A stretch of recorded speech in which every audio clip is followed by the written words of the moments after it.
асуулт нээлттэй асуулт гэж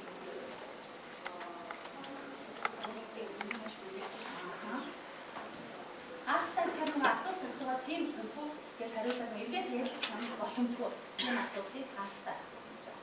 Нээлттэй асуулт. За дараагийн алхам харилцаж байгаа явцад ялцтай тухайн үйлчлүүлэгчийнхаа итгэлийг олж авах. Тэр түрүү найдвартай шүү гэхээр итгэх. За энэ дээр түрүүний миний ярьсан нөгөө дуу хоолойны өгч юм. Тэгээд тухайн хүн одоо шийдвэр гаргах процесс нөлөөлж байгаа. Энэ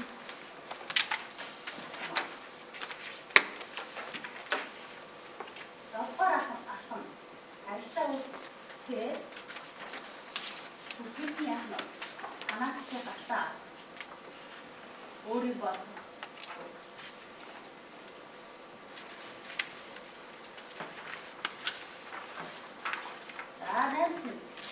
үүсэн харилцаагаа батжуулах хэрэгтэй.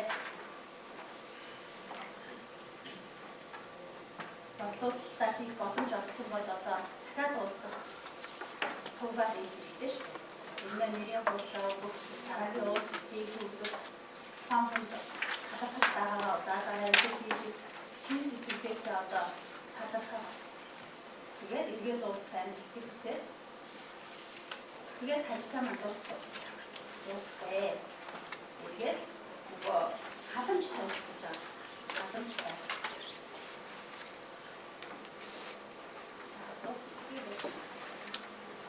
За ингээд үр дүнтэй үйлчлэгээний харилцаа бий болгосноор ямар ач холбогдолтой ямар зүйлс бий болдог вэ? За гэр гэрээ хийж чаддаг шийдвэр гаргах нөлөөлж чадсанараа бодлуулалт маань өөрчлөгдөж хааштай хамтарч чаддаг хамтыг бий болгож чадна. Дараа бүтээгдэхүүнийн танилцуулгыг ойлгож чадна.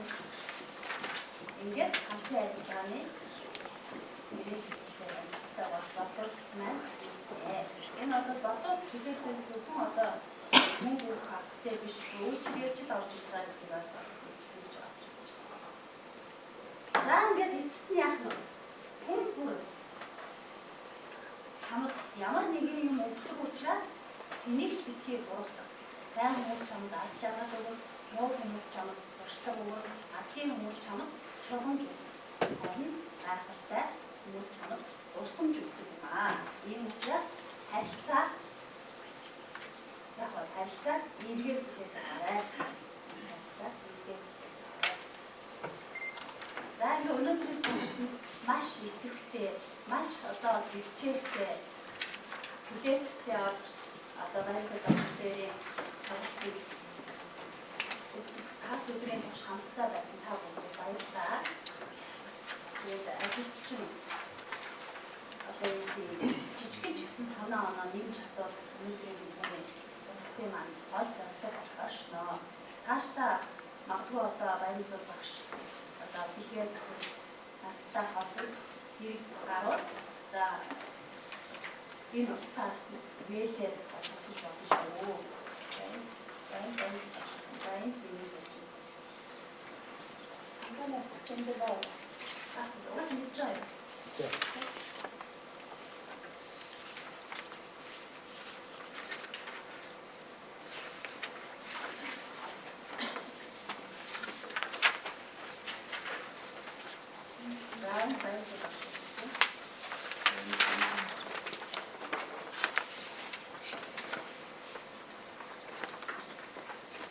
Өнөөдрийн сургалтыг ахын байгуулсан одоо ярьж байгаа баярлалаа.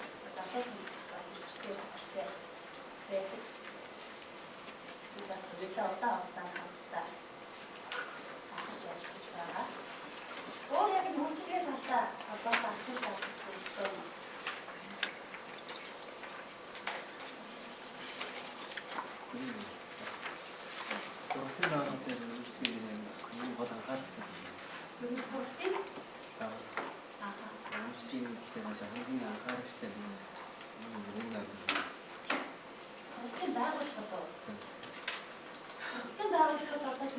Ямар сургалтын сургалт хийхээ Өөрсдөө өөрсдөө бодсон хүчний хэлж чадж байна. Ямар хүрээ явах вэ? Гадаад хэлнэ. Тэгэхээр гадаад хэлний чиглэл бол хамгийн сайн заахаар сайтай гадаад хэлний одоо боловсролтой чадвартай юмээ байгаа бүтээх хэрэгтэй. Ер нь бол Боловсон л гэсэн үг тийм. боловсон хүч биш хамгийн чухал. Ер нь бол сургууль гэдэг чинь багштай төлөвлөх шүү. Ааны хэлчихсэн ялгаагүй. Сайн мундаг сургуулийн төвлөө биш. Сайн заахаар төлөвлөх багш дээрээ гэж авсан бодол зөвлөх хэрэгтэй юм шүү. Бид нөгөө усчин гэж хэлэхэд бид нөгөө усчин чинь нөгөө байгалийн үеч хөвчтэй болчихсон шүү. Энэ үечин таалтаад байгалийн дэргээрээ засуулаад байна. Яг үүнтэй адилхан.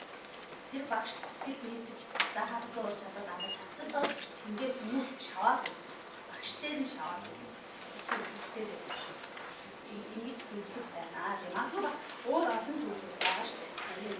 Хамгийн чухал зүйл нь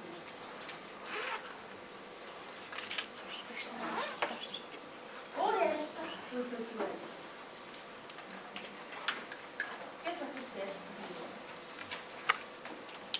За